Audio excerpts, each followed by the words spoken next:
രാവിലത്തെ വ്യായാമത്തിനു ശേഷം ബ്രേക്ക്ഫാസ്റ്റായി ഫ്രൂട്ട്സ് തന്നെ എടുത്തു. ആപ്പിൾ, പഴം എന്നിവയാണ് എടുത്തത്. അതിൻ്റെ കൂടെ നട്ട്സും ഈന്തപ്പഴവും കഴിക്കാൻ എടുത്തിട്ടുണ്ട്. ഫ്രൂട്ട്സ് ദഹിക്കാൻ 1 മണിക്കൂർ മതി. എങ്കിലും നട്ട്സ് ദഹിക്കാൻ 2 തൊട്ട് 3 മണിക്കൂറെങ്കിലും വേണം. ബ്രേക്ക്ഫാസ്റ്റിന് ശേഷം 4 മണിക്കൂർ കഴിഞ്ഞാണ് പൊതുവെ ഉച്ചഭക്ഷണം കഴിക്കാറ്. അതുപോലെ തന്നെ വൈകിട്ട് 7 മണിക്കൂർ കഴിഞ്ഞും. ഈവനിങ് കഴിച്ച ശേഷം പിറ്റേ ദിവസം ബ്രേക്ക്ഫാസ്റ്റ് കഴിക്കുന്നത് 12 മണിക്കൂർ ഗ്യാപ്പ് വിട്ടിട്ടാണ്.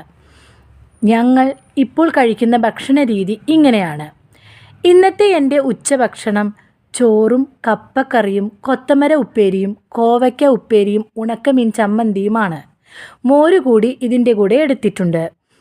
അനവധി ഗുണങ്ങളടങ്ങിയ കപ്പ കഴിച്ചാൽ ശരീരത്തിലെ മസിലുകൾക്ക് ബലം കിട്ടുകയും അനേകം നാരുകൾ അടങ്ങിയ കപ്പ കഴിക്കുന്നത് മൂലം ദഹനം എളുപ്പമാവുകയും ചെയ്യുന്നു.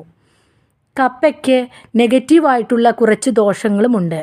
ഹൈഡ്രജൻ സയനൈഡ് കപ്പയിൽ അടങ്ങിയതുകൊണ്ട് തന്നെ കപ്പ വേവിച്ച ശേഷം വെള്ളം ഊറ്റിക്കളയണം.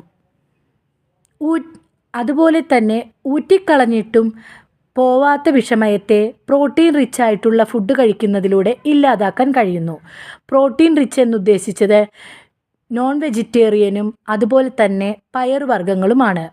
ഉച്ചയ്ക്ക് കാർബോഹൈഡ്രേറ്റ് അടങ്ങിയ കപ്പയും ചോറും കഴിച്ചതുകൊണ്ട് ചോറിൻ്റെ അളവ് ഞാൻ നന്നായി കുറച്ചു. എന്നാലും വൈകുന്നേരം ഞാൻ പുട്ടും കപ്പയും പച്ചക്കറികളുമാണ് കഴിച്ചത്. കപ്പ കഴിച്ചതുകൊണ്ട് തന്നെ പുട്ടിൻ്റെയും ചോറിൻ്റെയും അളവ് ക്രമീകരിച്ചാണ് കഴിച്ചത്. ചോറിനും പുട്ടിനും കഴിക്കാൻ തരത്തിലുള്ള കറികളാണ് ഞാൻ ഇന്ന് ഉണ്ടാക്കിയതും കഴിച്ചതും.